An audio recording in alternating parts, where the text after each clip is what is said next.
다윗왕국의 부흥을 주옵소서. 주여, 다윗왕국의 부흥을 주옵소서. 교회와 가정들 가운데, 자녀들 가운데 위대한 그리스도의 부흥이 말 줄로 믿습니다. 인사하겠습니다. 성령 충만하십시오. 은혜 충만하십시오. 기쁨 충만하십시오. 감사합니다. 예, 감사합니다. 할렐루야. 아멘. 이 밤에 나오신 여러분들에게 갑절의 복이 말 줄로 믿습니다. 지난 8월 29일입니다. 서울대 관악캠퍼스 체육관에는 제70회 학위 수여식이 열렸습니다. 여러분, 많은 대학교에서는 학위 수여식이 있을 때마다 유명한 연사들을 한 분 초청해서 강연을 듣습니다. 특별히 그 서울대 그 졸업 학위 수여식에서는 1975년도에 서울대 의과대학을 졸업한 김인권 애양병원 명예원장님께서 그곳에서 강연을 하셨습니다. 여러분, 이 김인권 원장님이 뭐라고 했냐면 한마디로 이렇게 얘기했습니다. 너무 좋은 직장을 찾지 마십시오라고 했습니다. 학생들이 피식피식 웃었습니다. 근데 여러분, 좋은 직장을 찾지 말라는 김 원장님의 뜻밖의 그 축사에 대해서 다들 웃었는데, 후배들의 반응을 보면서 이 김인권 원장님이 그 이유를 차근차근 이어갔습니다.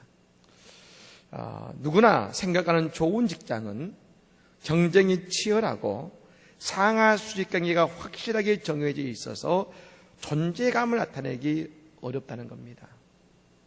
그리고 조금의 실수도 용납하지 않고 상대방의 단점을 부각해서, 그래서 여간 강심장이 아니면 그 사회에서 살아남기 어렵고, 살아남다 하더라도 우리의 감성은 아주 무뎌질 수밖에 없다라고 말한 것입니다. 그러면서 춘추 전국시대의 초나라 장왕 때의 재상 손수고와 그 아들의 일화를 소개한 것입니다. 그 장왕은 이 손수고라는 재상을 무척 아꼈습니다. 근데 이 손수고라는 재상이 죽게 되었을 때에 그 아들에게 높은 벼슬과 더불어 좋은 땅을 주고자 한 것이죠. 하지만 그 아들은 그 재상이었던 아버지 손수고의 유언을 따릅니다. 그래서 욕심을 버리고 그 왕이 주는 최고의 좋은 땅을 다 내어놓고 좋지 않은 땅을 얻습니다. 그 땅을 얻고, 여러분, 좋지 않은 땅이니까 누가 그 땅을 가지려 하겠습니까? 그러니 그 이후로도 아무런 경쟁 없이 오랫동안 그 땅을 차지할 수가 있었다는 겁니다. 그러면서 이 김 원장은 이 축사 가운데 자신의 경험을 이야기한 것입니다. 그분은 1977년에 의과대학을 졸업한 이후에 한센병 환자들이 있는 설옥도의 병원으로 가서, 당시에는 여러분 전문의 시험 자격을 얻으려면 이 열악한 환경 속에서 6개월 동안을 여러분 근무해야만이 전문의 시험 자격을 줬는데, 설옥도에서 6개월간 여러분 근무한 이후에 그곳에 터를 잡습니다. 여러분, 이후에 군의관도 그곳에서 군복무를 여러분 인정받았고 서울대 병원에서 의대 교수로 초빙을 받습니다.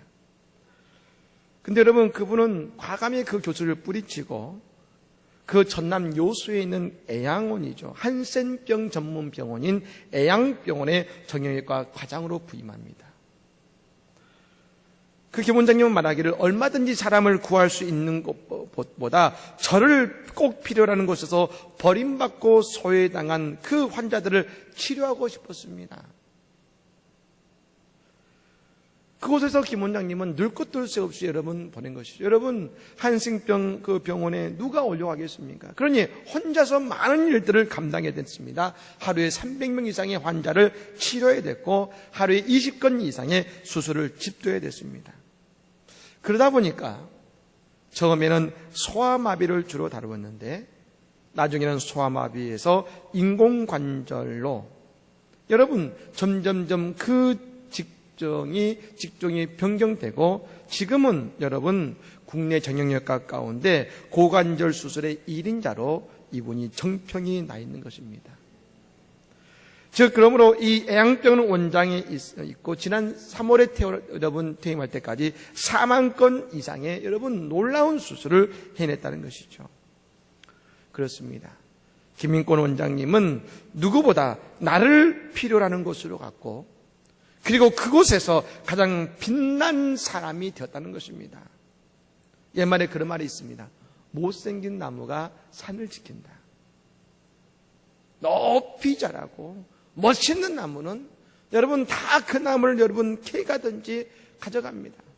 그런데 그 산을 지키는 것은 어떤 나무입니까? 못생긴 나무들이 산을 지킵니다. 여러분, 우리가 최고가 아니더라도 우리는 내가 있는 자리에서 최선의 삶을 나아갈 때에 우리는 더 가치 있는 인생을 살게 될 것을 믿으시기를 바랍니다. 오늘 본문에서 여러분, 예수님은 예루살렘에 입성하기 전에 종말에 관련된 말씀을 맨 마지막 부분에 하고 계십니다. 근데 오늘 예수님께서 오늘 공통적으로 우리에게 하시는 한 가지 말씀이 있습니다. 그것은 바로 깨어 있으라입니다. 깨어 있으라. 한번 따라해 볼까요? 깨어 있으라. 깨어 있으라. 즉 우리가 흔히 말하는 이 시대를 살아가는 우리에게 필요한 삶의 자세가 있는데, 그것은 뭡니까?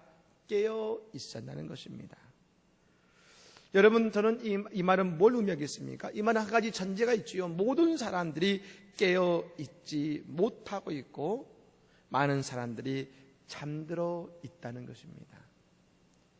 여러분, 예수님께서 신랑이 올 때에 10처녀의 비유를 말씀하셨지 않습니까? 5처녀는 그 기름병을 준비하고 깨어 있었는데 5명의 처녀는 언젠가 오겠지, 오면 준비하지 하고 잠들어 있다가 신랑을 맞이하지 못했지 않습니까? 그렇다면 깨어있지 못하는 사람들의 특징이 뭔가? 3가지입니다. 첫 번째는 뭐냐면 그들은 기대감이 없이 산다는 것입니다. 즉 기다리지 않고 기대감 없이 오늘만 사는 사람들의 모습을 보이는 것이죠. 여러분, 기대감이 없는 인생은 오늘 적당히 보내게 되어 있습니다. 신기한 것은 여러분 할 일이 없을 때에 시간이 그렇게 하루가 빨리 갑니다. 뭔가 일을 최선을 다하고 열심히 살 때는 하루가 깁니다. 할 일이 많습니다. 적당히 시간을 보내면 드라마 몇 편 보고 밥 먹고 나면 그냥 밤이 되어버립니다. 하지만 여러분, 기대감을 가지고 열심히 노력하는 인생은 그 시간 동안에 무언가를 할 수 있다는 자신감이 있습니다.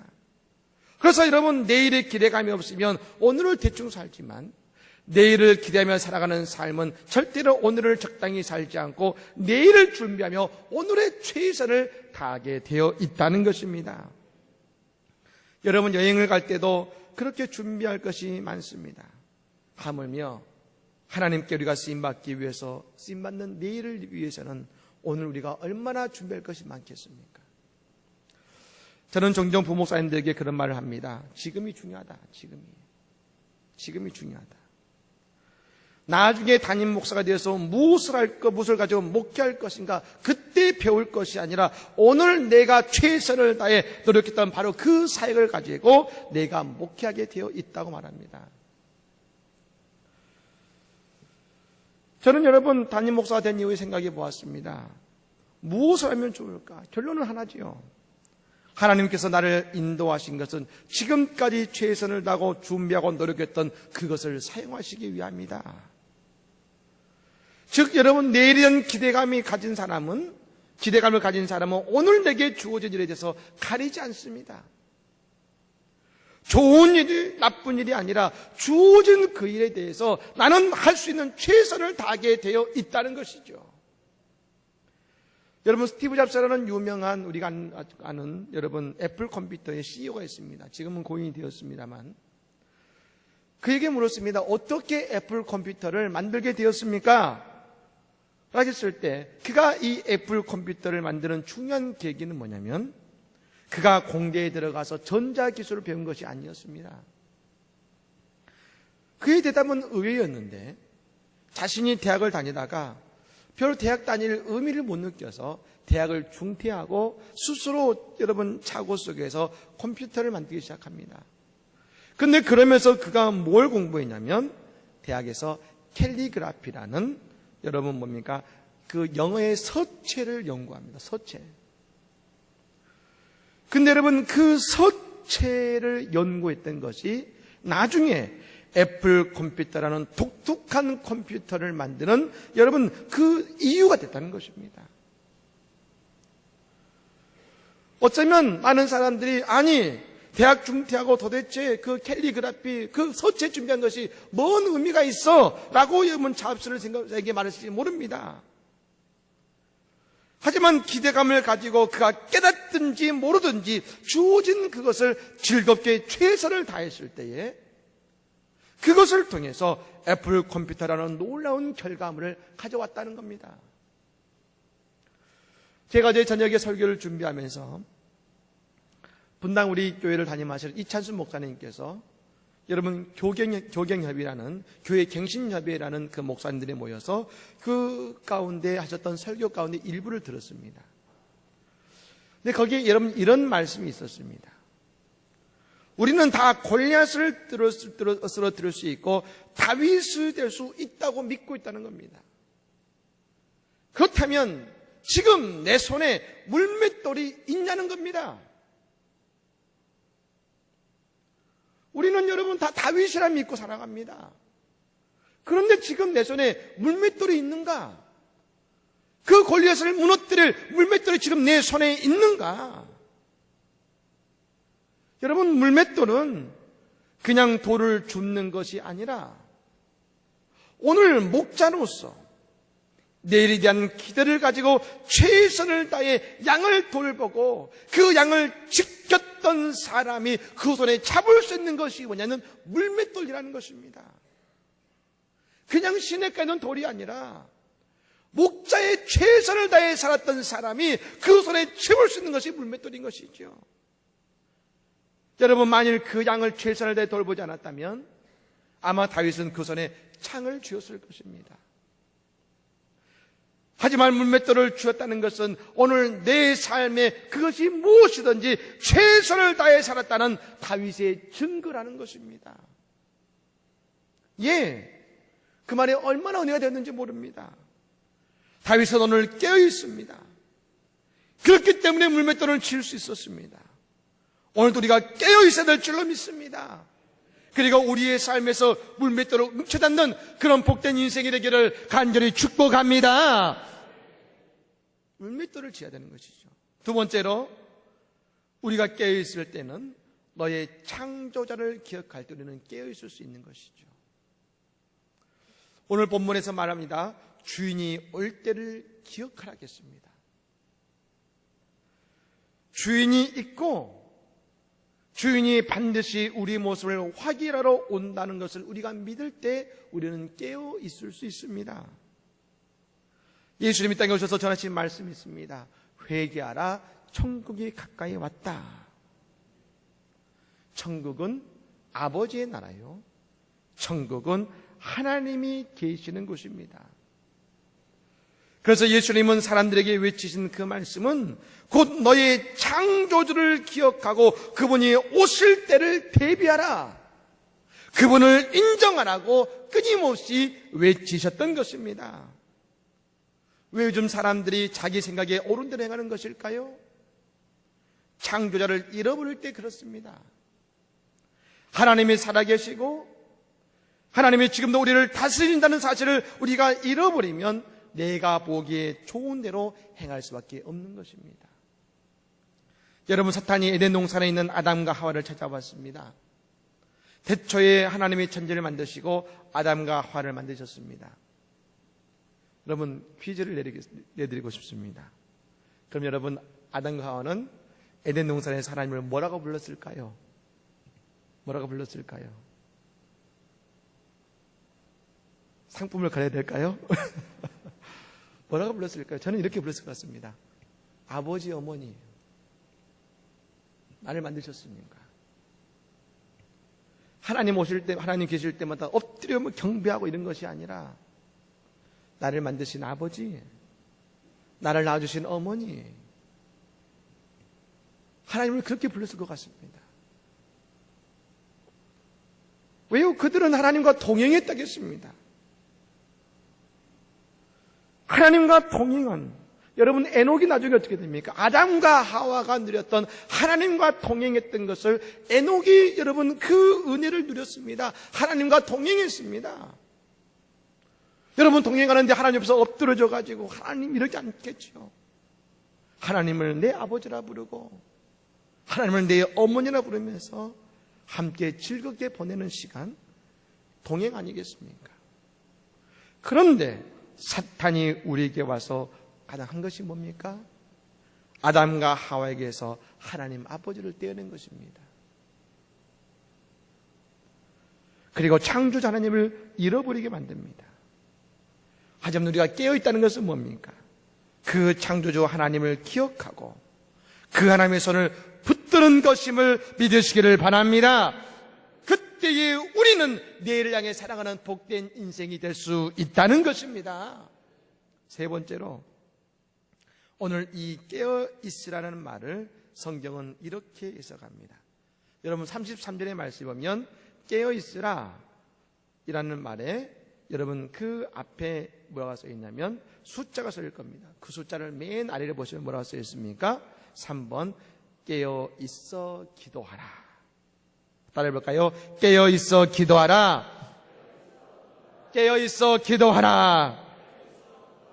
깨어있다는 것은 여러분 깨어서 하나님을 인정하고 기도한다는 것입니다.